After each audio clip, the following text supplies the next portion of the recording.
एक बुढ़िया थी। उसके 7 बेटे और एक बेटी थी। बेटी की शादी हो चुकी थी। जब भी उसके बेटे की शादी होती, फेरों के समय एक नाग आता और उसके बेटे को डस लेता था। बेटा वही खत्म हो जाता और बहू विधवा। इस तरह उसके 6 बेटे मर गए। 7वें की शादी होनी बाकी थी। इस तरह अपने बेटों के मर जाने के दुख से बुढ़िया रो रो के अंधी हो गई। भाई दूज आने को हुई तो भाई ने कहा कि मैं अपने बहन से तिलक कराने आऊंगा। माँ ने कहा ठीक है। उधर जब बहन को पता चला कि उसका भाई आ रहा है तो वह खुशी से पागल होकर पड़ोसन के गई और पूछने लगी कि जब बहुत प्यारा भाई घर आए तो क्या बनाना चाहिए। पड़ोसन उसकी खुशी को देखकर जल भून गई और कह दिया कि दूध से रसोई लेप, घी में चावल पका। बहन ने ऐसा ही किया। उधर जब भाई बहन के घर जा रहा था तो रास्ते में सांप मिला। सांप उसे डसने को हुआ। भाई बोला, तुम मुझे क्यों डस रहे हो? सांप बोला, मैं तुम्हारा काल हूँ और मुझे तुमको डसना है। भाई बोला, मेरी बहन मेरा इंतजार कर रही है। मैं जब तिलक करा के वापस लौटूंगा तब तुम मुझे डस लेना। सांप ने कहा, भला आज तक कोई अपनी मौत के लिए लौट के आया है जो तुम आओगे? भाई ने कहा, अगर तुझे यकीन नहीं तो तू मेरे झोले में बैठ जा। जब मैं अपनी बहन के तिलक कर लूं तब तू मुझे डस लेना। सांप ने ऐसा ही किया। भाई बहन के घर पहुंच गया। दोनों बड़े खुश हुए। भाई बोला, बहन जल्दी से खाना दे, बड़ी भूख लगी है।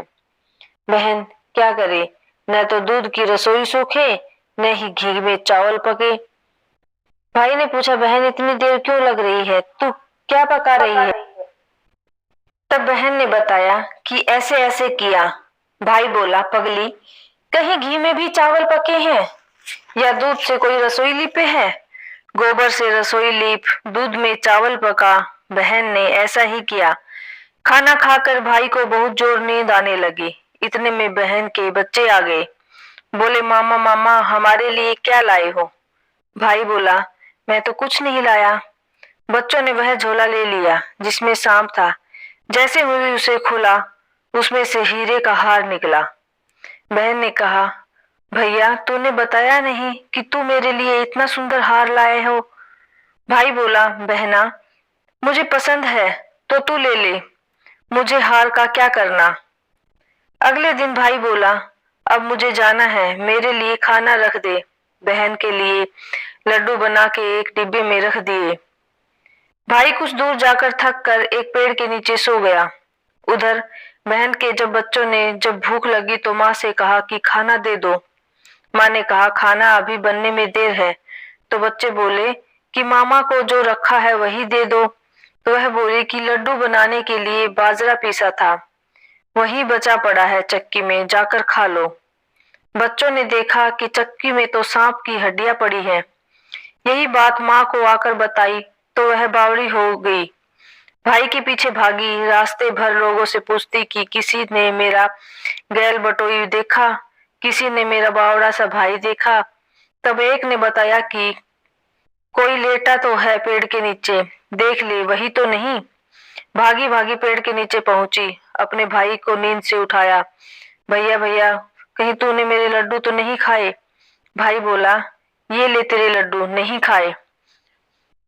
ले दे के लड्डू ही तो दिए थे। उसके भी पीछे पीछे आ गई। बहन बोले, नहीं भाई तू झूठ बोल रहा है, जरूर तूने खाया है। अब तो मैं तेरे साथ चलूंगी। भाई बोला, तू न मान रही तो चल फिर। चलते चलते बहन को प्यास लगती है। वह भाई को कहती है, मुझे पानी पीना है। भाई बोला, अब मैं यहाँ तेरे लिए पानी कहाँ से लाऊं? देख दूर कहीं चील उड़ रही है, चली जाओ, वहां शायद तुझे पानी मिल जाए। जब बहन वहां गई और पानी पीकर लौट रही थी तो रास्ते में देखती है कि एक जगह जमीन में 6 सिलाई गड़ी है और एक बिना गड़े रखी हुई थी। उसने एक बुढ़िया से पूछा, ये सिलाई कैसी है? उस बुढ़िया ने बताया कि एक बुढ़िया है, उसके 7 बेटे थे। 6 बेटे तो शादी के मंडप में ही मर चुके। उनके नाम की ये सिलाई जमीन में गड़ी है। अभी 7वें की शादी होनी बाकी है। जब उसकी शादी मंडप में ही मर जाएगा, तब यह 7वीं शिला भी जमीन में गड़ जाएगी। यह सुनकर बहन समझ गई, ये सिलाई किसी और की नहीं बल्कि उसके भाइयों के नाम की है। उसने उस बुढ़िया से अपने 7वें भाई को बचाने का उपाय पूछा। बुढ़िया ने उसे बतला दिया कि वह अपने 7वें भाई को कैसे बचा सकती है। सब जानकर वह वहां से अपने बाल खुले करके पागलों की तरह अपने भाई को गालियां देती हुई चली गई। भाई के पास आकर बोलने लगी, तू तो जलेगा, कुटेगा, मरेगा। भाई उसके ऐसे व्यवहार को देखकर चौंक गया, पर उसे कुछ समझ नहीं आया। इसी तरह दोनों भाई बहन माँ के घर पहुंच गए। थोड़े समय बाद भाई के लिए सगाई आने लगी। उसकी शादी हो गई। जब भाई को सहरा पहनाने लगी तो वह बोली, इसको क्यों सहरा बांधेगा, सहरा तो मैं पहनूंगी, ये तो जलेगा मरेगा। सब लोगों ने परेशान होकर सहरा बहन को दे दिया। बहन ने देखा उसमें कलंगी की जगह सांप का बच्चा था। बहन ने उसे निकाल कर फेंक दिया। अब जब भाई घोड़ी चढ़ने लगा तो बहन ने फिर बोली, ये घोड़ी पे क्यों चढ़ेगा, घोड़ी तो मैं बैठूंगी, ये तो जलेगा मरेगा, इसकी लाश को चील कौवे खाएंगे। सब लोग बहुत परेशान, सब ने उसे घोड़ी पर चढ़ने दिया। अब जब बारात चलने को हुई तब बहन बोली, ये क्यों दरवाजे से निकलेगा, ये तो पीछे के रास्ते से जाएगा, दरवाजे से तो मैं निकलूंगी। जब वह दरवाजे के नीचे से निकलने जा रही थी तो दरवाजा अचानक गिरने लगा। बहन ने एक ईंट उठाकर अपनी चुनरी में रख ली ताकि दरवाजा कहीं वहीं की वहीं रुक जाए। सब लोगों को बड़ा अचंभा हुआ। रास्ते में एक जगह बारात रुकी तो भाई को पीपल के पेड़ के नीचे खड़ा कर दिया। बहन कहने लगी, ये क्यों छाव में खड़ा होगा, ये तो धूप में खड़ा होगा, छाव में तो मैं खड़ी होंगी। जैसे ही वह पेड़ के नीचे खड़ी हुई, पेड़ गिरने लगा। बहन ने एक पत्ता तोड़कर अपनी चुनरी में रख लिया। पेड़ वहीं की वहीं रुक गया।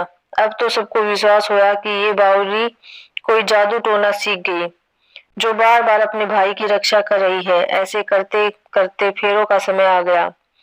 जब दुल्हन आई तो उसने दुल्हन के कान में कहा, अब तक तो मैंने तेरे पति को बचा लिया, अब तू ही अपने पति को और साथ ही अपने मरे हुए जेठों को बचा सकती है। फेरों के समय एक नाग आया। वो जैसे ही दूल्हे को डसने को हुआ, दुल्हन ने उसे एक लोटे में भरकर ऊपर से प्लेट से बंद कर दिया।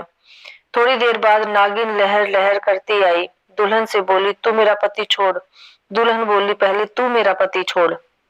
नागिन ने कहा, ठीक है, मैंने तेरा पति छोड़ा। दुल्हन ने ऐसे नहीं, पहले 3 बार बोल। नागिन ने 3 बार बोला, फिर बोली कि अब मेरे पति को छोड़। दुल्हन बोली, एक मेरे पति से क्या होगा, हंसने बोलने के लिए जेठ भी तो होने चाहिए, एक जेठ भी छोड़। नागिन ने जेठ के भी प्राण दिए। फिर दुल्हन ने कहा, एक जेठ से लड़ाई हो गई तो एक और जेठ छोड़, वो विदेश चला गया तो तीसरा जेठ भी छोड़। इस तरह एक एक करके दुल्हन ने अपने 6 जेठ जीवित करा लिए। उधर रो रो के बुढ़िया का बुरा हाल था कि अब तो मेरा 7वां बेटा भी बाकी बेटों की तरह मर जाएगा। गांव वालों ने उसे बताया कि उसके 7 बेटों और बहुएं आ रही हैं। तो बुढ़िया बोली, अगर यह बात सच है तो मेरी आंखों की रोशनी वापस आ जाए और मेरे सीने से दूध की धार बहने लगी। ऐसा ही हुआ। अपने सारे बहू बेटों को देखकर वह बहुत खुश हुई।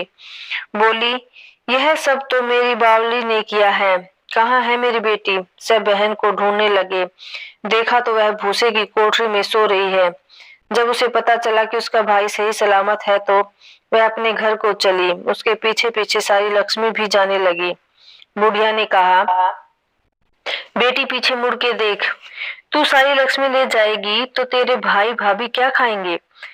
तब बहन ने पीछे मुड़कर देखा और कहा, जो माँ ने अपने हाथों से दिया वह मेरे साथ चल, बाद बाकी का भाई भाभी के पास रहे।